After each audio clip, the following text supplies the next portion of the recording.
Let's do this thing. Here's a new wire harness, all ready to go. Let's install it and see how it goes. I'll give you a watch as I put it in. Point. All right. I don't know how much this is going to be on camera. I'll do my best. Here, let me push it down a little bit. There you go. Right about there ought to be good. Let's see. Now let's start at the top and work our way down.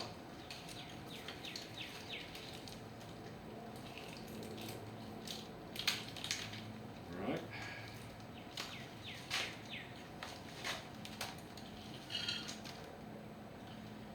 Let's see, I got injectors.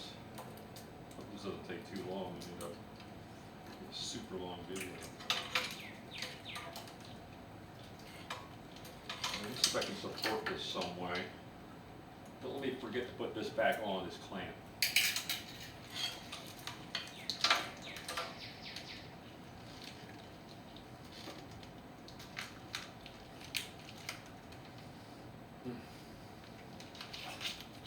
What we have here. All right, airflow meter. Let's go for the low-hanging fruit, right? That's easy.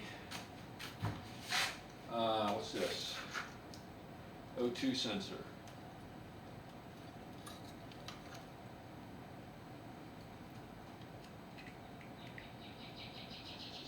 All right. O2 sensor ground.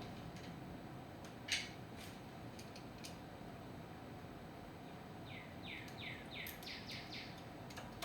can tell you right now, those injectors are going to be the hardest part, just from the sheer size of everything. Next hardest part is get the screw started. Apparently I don't know how to do that. Stand by.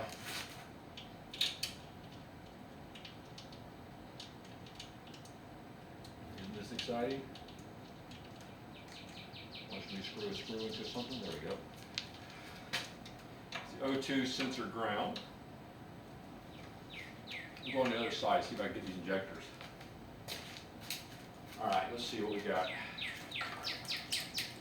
Oh, here we go. Again, let's get the easy stuff knocked out. TPS, fuel temperature sensor,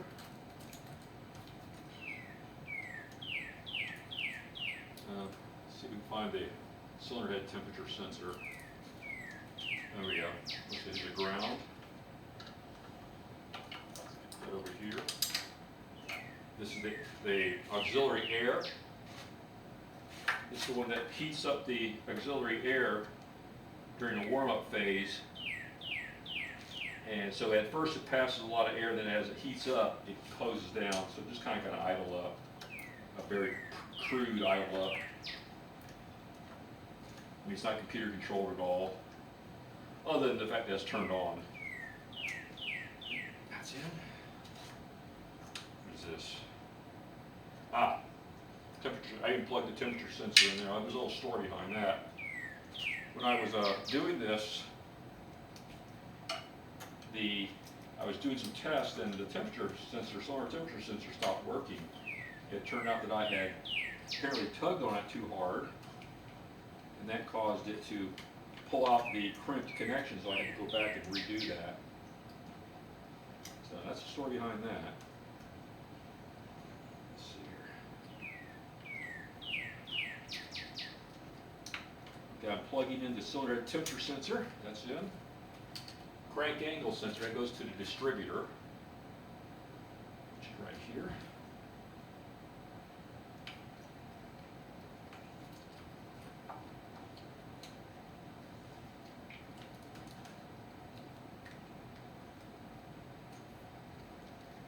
Okay, that's plugged in.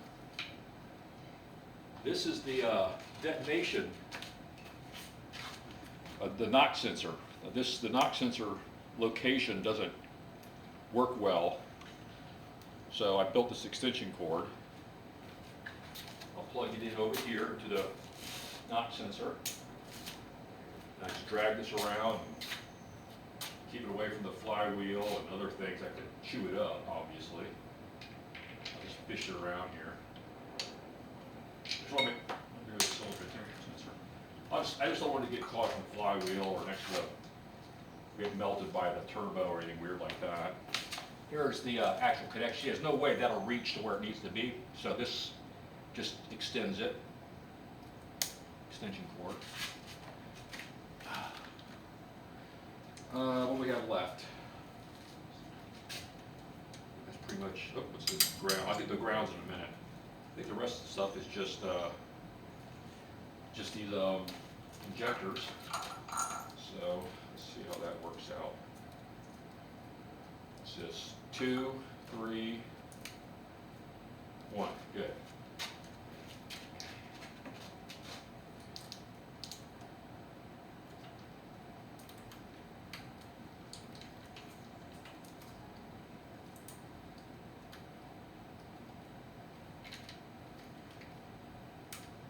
One.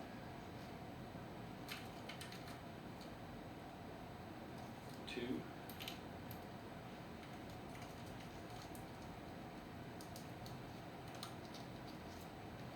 Kind of hard to get at. 2. 3.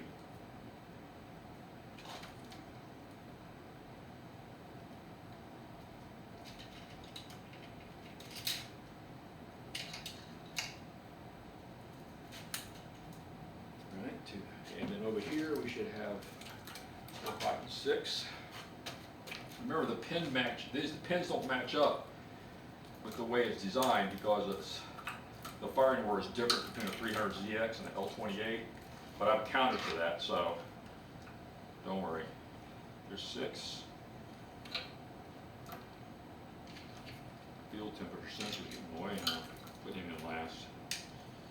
6. And here is 5.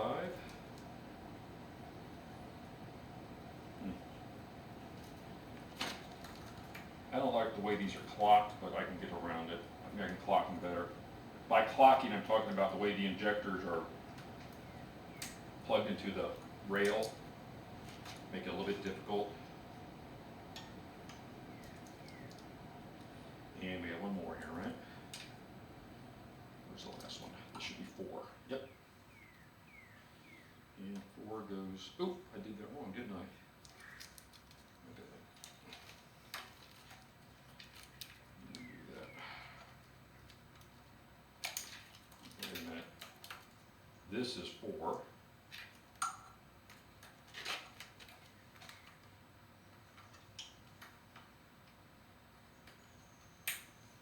And then we have what's left is 5 right here.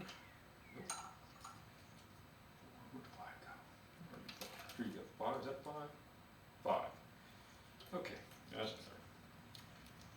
Okay, so 6, 5, 4, 3, 2, 1. Okay, all the injectors are plugged in just right. Let's bring this fuel temperature sensor into play.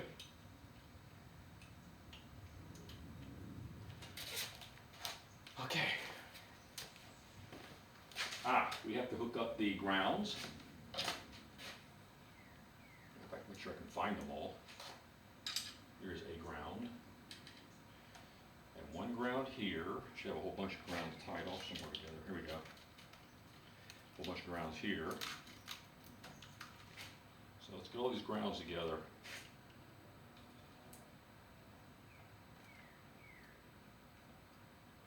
I'm going to put all these grounds together on one screw.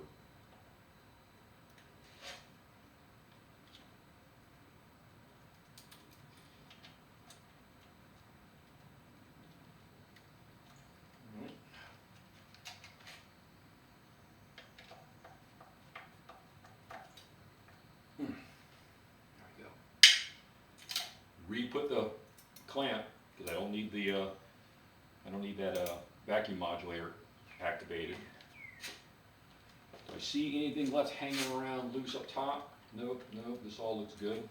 we have to hook up the distributor bits, the ignition coil bits. So I have a green lead here that goes to the trigger.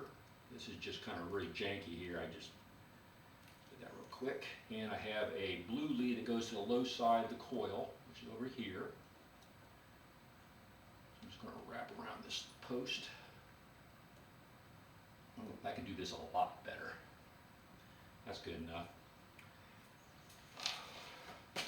These two are the connections I use to activate the self-cleaning map business. I've already got the resistor pack plugged in. The negative lead is off the battery. Plug in the ECU. Go on the screen.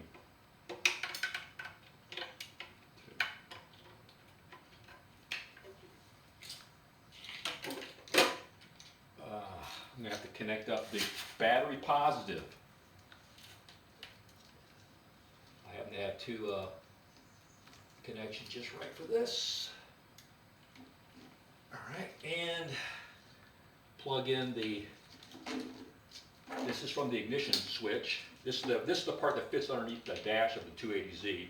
Supplies it with battery and pump and start signals and other goodness.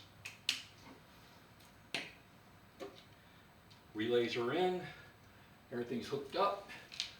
All right, that should be it.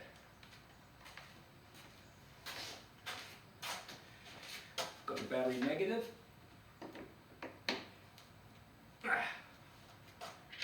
And what do you say we give it a whirl? Let's hear if the pump comes on.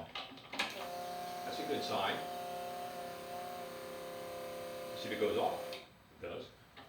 Oh. Almost forgot. I want to be a good neighbor. This. Otherwise, we would be making a lot of racket. Done stack. Let's see how it goes.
Try to activate the computer, go into mode 3 and see if I can see any error codes flashing.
So, let